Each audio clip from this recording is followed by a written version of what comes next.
በጋናዊ ደራሲ አይክዌ አርማ የተጻፈው ቆንጆቹ ገና አልተወለዱም The Beautiful Ones Are Not Yet Born መጽሐፍ በዘመን ጭቃ ውስጥ ንጣትን ከጽልመት ማቁስ ፍካትን ይናፍቃል። ደራሲው ከቀኝ ግዛት ነፃነት በኋላ ስለተፈጠሩት የባርነት ቀናት እያወሳ ይተክዛል። የነፃነት ባሮች ሆነን ብሎ ይብሰከሰካል፣ ግን ተስፋ ያደርጋል። ወደፊት ቆንጆቹ ሲወለዱ እውነተኛውን ነፃነት ያጎናጽፉናል ይላል። በአይክዌ አርማ ሐውድ የቀኝ ገዢዎች ጥላ የባዕዳን በትርና የባንዳዎች ሴራ የኢትዮጵያን ክፉ ቀናት አዋልደው ከባህሩ ገፍቷታል። ከትናንት እስከ ዛሬ የኢትዮጵያ ችግሮችና ድሎች ከአባይና ከቀይ ባህር ሲጨለፉ ኖረዋል። የኢትዮጵያ ብርቱ ቀኖች ባህሩ ግርጌ ተንተራሰችባቸው ናቸው። የኢትዮጵያ ጠላቶች ከባህሩ ሲገፏት እርሷም ወደ ባህሩ ለመመለስ ስትጥር የኖረችበት ምክንያትም ሌላ አይደለም። አጼ ቴዎድሮስ ትግላቸው የባህሩን በር መቆጣጠር ነው።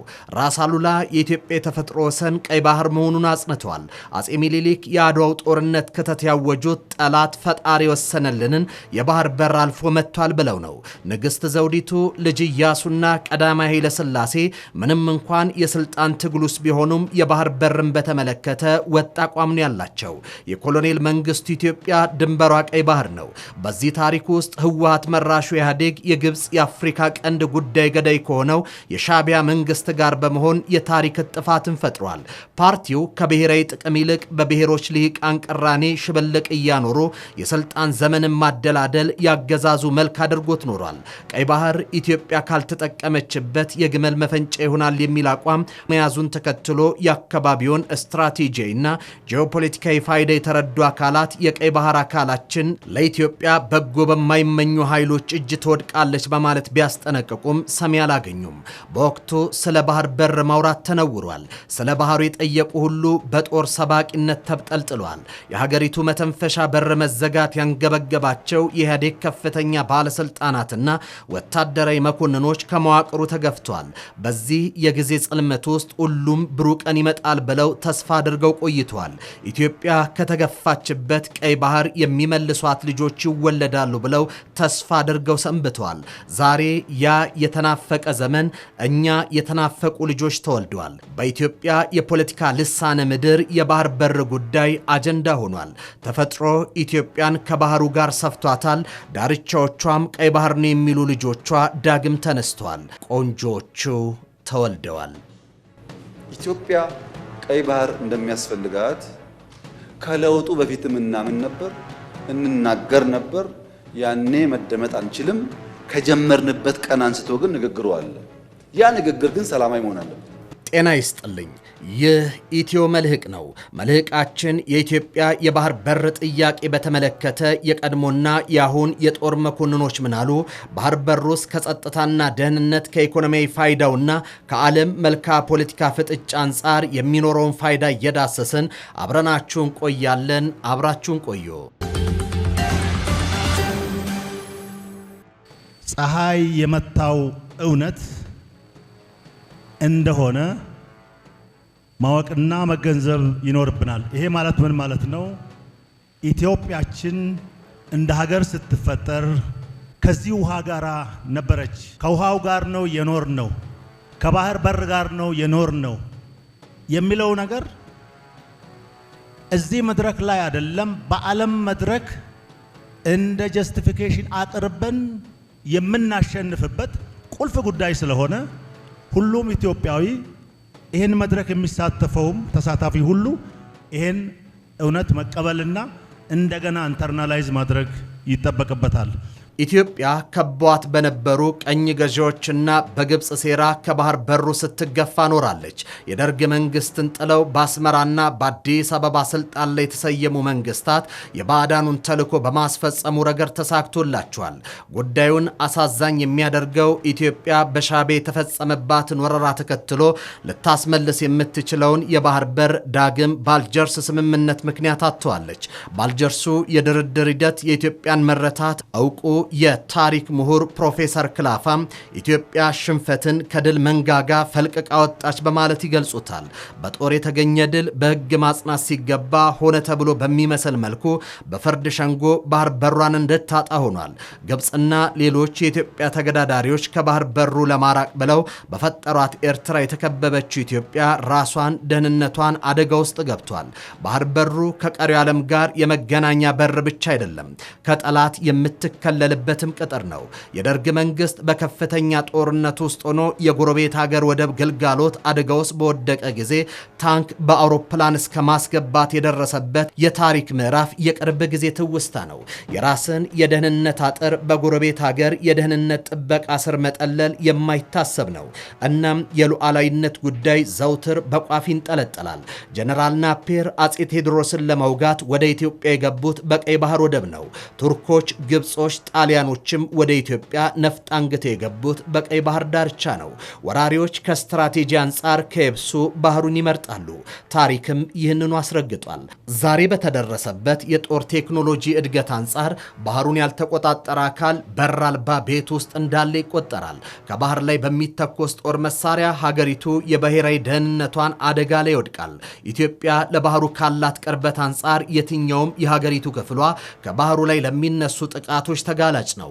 የኢትዮጵያ ደህንነት አጥር ባህሩ ነው። የሀገሪቱ የመከላከያው ቅጥር ውሃው ነው።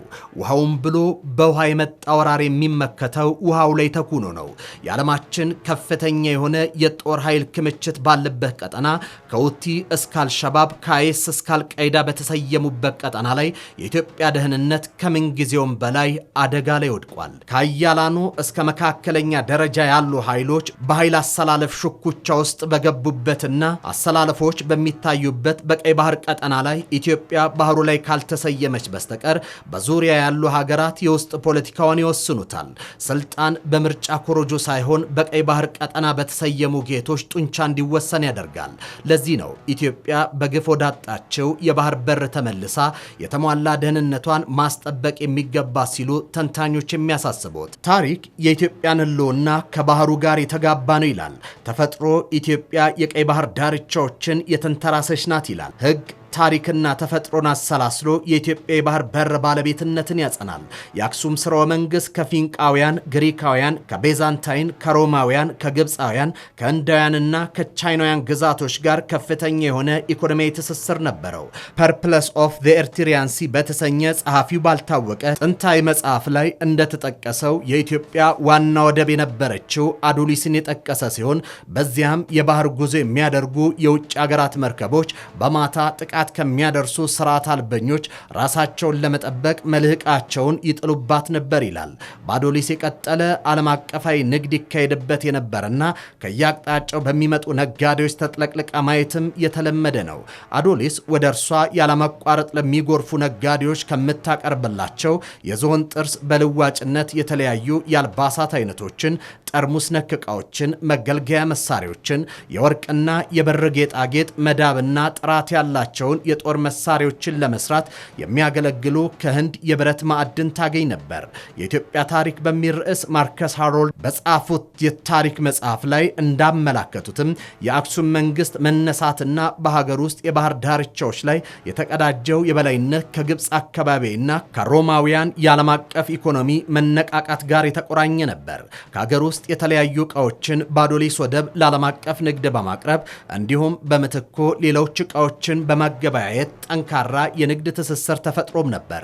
እንዲሁም በርበራን በመጠቀም የኢትዮጵያ ነጋዴዎች የህንድ ውቅያኖስን የንግድ መስመር በመቆጣጠር ወደ ህንድ መሃል ሀገር ድረስ ገብተው ይነግዱና በምትኩም የተለያዩ ቅመማ ቅመሞችንና ሌሎች አይነት በርካታ ሸቀጣሸቀጥ ይዘው ይመለሳሉ። አክሱም በተለይም በአጼ ካሌብ ዘመን እስከ የመን ተሻግሮ ግዛቱን በማስፋፋት በሁለቱም የቀይ ባህር ዳርቻዎች ላይ ኢኮኖሚያዊና ወታደራዊ በላይነት መገንባት የተቻለበት የኢትዮጵያ ታላቅነት ዘመን መመዝገቡ በታሪክ ይታወሳል። እኚህ ታሪኮች ኢትዮጵያ ከባህሩ ጋር የተሰፋች መሆኑን ይነግሩናል። ትውልድ የባህር በሩን ዳግም ኢትዮጵያ ትቆጣጠረው ዘንድ ከጫፍ ጫፍ ሆ ብሎ ተነስቷል። የዚህ ትውልድ ዳም ኢትዮጵያን ከባህሩ ዳርቻ ተሰይማ ማየት ነው። ኢትዮጵያ ማደግ የለባትም። አንዱም በአባይ ሁለቱም በቀይ ባህር በኩል እኛ ልናድግበት የምንችል ነገር ስለሆነ እንክርዳዶች ውስጣችን እየፈለጉ እኛን ለዚህ ያበቁን። ፕራይም ሚኒስትራችን ተናግሯል። ብዙ በጦርነት መንገድ ሳይሆን በሰላማዊ መንገድ የዲፕሎማሲ ሰዎች ይጫወቱ፣ የስነ ጽሁፍ ሰዎች፣ የሙዚቃ ሰዎች እስቲ ኢትዮጵያ እየተባለ እየተዘመረ ወጣቱም ይሄንን እየዘመረ ይሄድ። ኢትዮጵያ ከቀይ ባህር ጋር ትዋሰን የነበረው ሰሜናዊ ግዛቷ ኤርትራ በ1985 ከተገነጠለች በኋላ ወደብ አልባ ሆናለች። በአሁኑ ወቅት በዓለም ላይ 44 ወደብ አልባ ሀገራት ያሉ ሲሆን ከነዚህ ውስጥ ብዙ ሕዝብ ያላት ኢትዮጵያ ናት። በኤርትራ ነጻነት ማግስት ኢትዮጵያን ይመራ የነበረው ህወሓት መራሹ ኢህአዴግ የኢትዮጵያ ወደብ እንደ ነዳጅና ሌሎች ዕቃዎች ሁሉ ከዓለም አቀፍ ገበያ በግዢ የሚገኝ ሸቀጥ ነው የሚል አቋም ነበረው። የኢህአዴግ ሊቀመንበርና የአገሪቱ መሪ የነበሩት አቶ መለስ ዜናዊ ኢትዮጵያ ለዘመናት ተፈጥሯዊ ድንበር የምትለውን ቀይ ባህርን በይፋ አጀንዳነቱ አክትሟል አሉ። ሆኖም የቀይ ባህር ጥያቄ በሰፊው የኢትዮጵያ ህዝብ በልሂቃን ምሁራንና በተቃውሞ ፖለቲካ ውስጥ ዋነኛ ተዋናይ በነበሩ ኃይሎች ዘንድ አጀንዳ መሆኑ ቀጥሎ ዛሬ ደርሷል። እንዲያውም የኢህአዴግ መንግስት በ2010 ካበቃ በኋላ የወደብ ጉዳይ ዳግም መንግስታዊ አጀንዳ ሆኖ ቀርቧል። በቀይ ባህር ቀጠና እየታዩ ያሉ ጂኦፖለቲካዊ ለውጦች ኢትዮጵያ ከቅርብ ጊዜያት ወዲህ በቀይ ባህር ላይ ያላትን ጥያቄ ቀዳማዊ ብሔራዊ አጀንዳ ለማድረጓ ምክንያቶች ናቸው ሲሉ የአፍሪካ ኢኮኖሚክ ሪሰርች ኮንሰርቲየም ጸሐፊው ሀብታሙ ግርማ ደምሴ የኢትዮጵያ የባህር በር ጥያቄ መመለስ ለአፍሪካ ቀንድ ሀገራት ሰላምና ልማት ዋስትና ነው በሚለው ጽሑፋቸው ያብራራሉ። ከዚህ ባሻገር ይላሉ ተንታኙ የኢትዮጵያ የባህር በር የማግኘት ጥያቄ የቀይ ባህርና የኤደን ባህረ ሰላጤን ደህንነት የማስጠበቅና የጋራ ተጠቃሚነትን የማረጋገጥ ጉዳይ ነው። እርግጥ እንደ ጸሐፊው ሀብታሙ ግርማ የኢትዮጵያ ወደብ አልባ መሆን በአገሪቱ ላይ ብቻ ሳይሆን በአፍሪካ ቀንድ ሊኖር የሚችለውን መዘዝ በመረዳት የተለያዩ ዓለም አቀፍ አካላት አገሪቱ ወደብ እንድታገኝ በተለያዩ ጊዜያት እገዛ ለማድረግ ሞክረዋል። ለማሳያነት ኤርትራ ከጣሊያን ቅኝ ግዛት ነፃ ከወጣች በኋላ የተባበሩት መንግስታት ድርጅት ከኢትዮጵያ ጋር በፌዴሬሽን እንድትተሳሰር ከወሰነባቸው ዋነኛ ምክንያቶች አንዱ ኢትዮጵያ የባህር በር ያስፈልጋታል በሚል አመንኪዮ ነበር። ከደርግ ውድቀት በኋላ ኤርትራ ነፃነቷን ለመቀዳጀት ጫፍ በደረሰችበት ወቅት የዓለም አቀፉ ማህበረሰብ ኢትዮጵያ የባህር በር እንድታጣ አይፈልግም ነበር። በ1980ዎቹና 90ዎቹ የአሜሪካ የምስራቅ አፍሪካ ጉዳይ አስፈጻሚ የነበሩት ሄርመን ኮሆን በአንድ ወቅት እንዳሉት የኤርትራ መገንጠል የማይቀር እንደሆነ በታየበት በ1990ዎቹ መጀመሪያ ዓመታት ኢትዮጵያ ወደብ እንዳታጣ መንግስታቸው ድጋፍ ለማድረግ ቁርጠኛ እንደነበርም ገልጿል። የባህር በሩን ለመቀበል ፈቃደኛ ያልሆነውና በወቅቱ 4 ኪሎ የገባው ኃይልና የራሱ ያልሆነውን ለመቀበል አሻፈረኝ ያላለው አዲሃሉ የገባው ታጣቂ ነው። ሆኖም ትናንት የነበረ ይህ የዓለም አቀፍ ድጋፍ ዛሬም እንደቀጠለ ነው። በተለይም በአፍሪካ ቀንድ የሀያላኑ ሀገራት የሽኩቻ ሜዳ መሆኑን ተከትሎ በቀጠናው የኢትዮጵያ ህልውና በእጅጉ ተፈልጓል። የኢትዮጵያ መንግስት በታሪክ በቀይ ባህር ጉዳይ ከፍተኛውን ይሁንታ እንዲያገኝ ያስቻለው ኢትዮጵያ ከባህሩ ጋር ተፈጥሮ የሰፋት መሆኑን ከመቀበል ባሻገር ቀውስ በሚነጠው የአፍሪካ ቀንድ ላይ ሰላምና ጸጥታን በማስከበሩ ረገድ ትልቅ ሚናን ትጫወታለች በሚል ነው። እናም ሀገራት የኢትዮጵያን በሰላማዊ መንገድ ባህር የማግኘት መንገድን በመደገፍ ላይ ናቸው። ብሔራዊ ጥቅም የሚባሉት ነገሮች ብዙ ዝርዝር ውስጥ ባልገባም በተለያዩ ስኮላሮች እንደተነሱት አንዳንዱ 6ም አንዳንዱ 7ም አንዳንዱ 9ም ብለውታል። ከነዚህ ከብሔራዊ ጥቅሞች መካከል የባህር በራችን ጉዳይ የህልውና ጥቅም ጉዳይ ነው። የህልውና ጥቅም የሚባለው ነው። ምን ማለት ናት የህልውና ጥቅም ማለት? የኢትዮጵያ የህልውና ጥቅም ነው ብለን ስንል ከብሔራዊ ጥቅሞቹ መካከል የኢትዮጵያ ህልውና ጥቅም ነው ብለን የምንለው እውነት ነው ሲባል ኢትዮጵያኖች ለእውነት ብዙ የራቁ ስላልሆኑ እውነትን ይረዳሉ። የባህር በራችን ጉዳይ የህልውና ጉዳይ ነው ስንል እውነት ነው። ህልውና ነው ሲባል ብሔራዊ አጀንዳ ነው፣ ሰርቫይቫል ነው ስንል ቤታችን ነው የሚገባው። የአርሶ አደሩ ቤት ይገባል፣ የነጋዴው ቤት ይገባል፣ የወጣቱ ቤት ይገባል፣ የተማሪ ቤት ይገባል። ሁሉም ጋር ነው የሚገባውና ብሔራዊ አጀንዳ ነው የሚለውን በደንብ መያዝ አለብን። የኢትዮጵያ የባህር በር የማግኘት ፈተና የጠላቶቿ ጫና አለበት። ኢትዮጵያ በቀይ ባህርና በአባይ ወንዝ ላይ እንዳትሰለጥን የሴራ ሽመናው ከየትኛውም ጊዜ ይልቅ ከፍተኛ ደረጃ ላይ ደርሷል። የአፍሪካ ቀንድ ቀጠና በውስብስብ ጂኦፖለቲካዊ የለውጥ ሂደት ላይ በሚገኝበት በዚህ ወቅት ግብፅ በሼልፍ ላይ የቆየ ያረጀ ያፈጀ ስልቷን አዋራውን በማራገፍ እንደገና ይዛው መጥታለች። ሀገሪቱ በቅርቡ ከሶማሊያና ከኤርትራ ጋር ፈጸምኩት ያለችው ወታደራዊ ስምምነት በቀጠናው ውጥረትን አንግሷል። እርግጥ በሉዓላዊነትና በቀጠና የመረጋጋት ሽፋን የተፈጸመው ስምምነት ከታሪካዊ መዛግብት አንጻር ለመረመረው ከጀርባ ያለው ድብቅ ሴራን ፍንትው ብሎ ይታየዋል። ስምምነቱ በኢትዮጵያ ላይ የተዘጋውን የባህር በር እስከ ወዲያኛው በመከርቸም ኢትዮጵያን ከማዳከም የዘለለ ዓላማ የለውም። ኢትዮጵያ በዓለማችን የባህር በር ከሌላቸው ሀገራት መካከል በህዝብ ቁጥር ትልቋ መሆኑ ይታወቃል። እናም የባህር በር ለኢትዮጵያ ቅንጦት ሳይሆን የህልውና ጉዳይ ነው። ኢትዮጵያ በመልክዓ ምድር መገለል እንዲሁም የታሪክ አጋጣሚ ተብሎ የሚታለፍ ጉዳይ አይደለም። ይልቁንም በዋናነት በግብፅ አቀናባሪነት ሆነ ተብሎ የተጋረጠባት ስልታዊ መሰናከል ነው። ግብፅ ይህንን ያደረገችው በናይል ተፋሰስ እንዲኖራት ትመኝ ለነበረው የበላይነት ባለባህር በሯ ኢትዮጵያ ስጋት መስላ ስለታያቻት ነበር። ከዚህ ባሻገር የዓለማችን ሀያላን ዛሬ አይናቸው ቀይ ባህር ላይ ነው። በሶማሊያ የአልሸባብ መፈጠርን ተከትሎ በቀይ ባህርና የህንድ ውቅያኖስ የውሃ አካላት የሚተላለፉ መርከቦች ደህንነት አደጋ ውስጥ እንዲወድቅ ምክንያት ሆኗል። ይህም በአካባቢው የባህር ላይ ዘርፊያ በመስፋፋቱ ምክንያት በቀይ ባህር ቀጠና በመላው ዓለም ስጋትን የደቀነ ጂኦፖለቲካዊ ለውጦች ተስተውለዋል።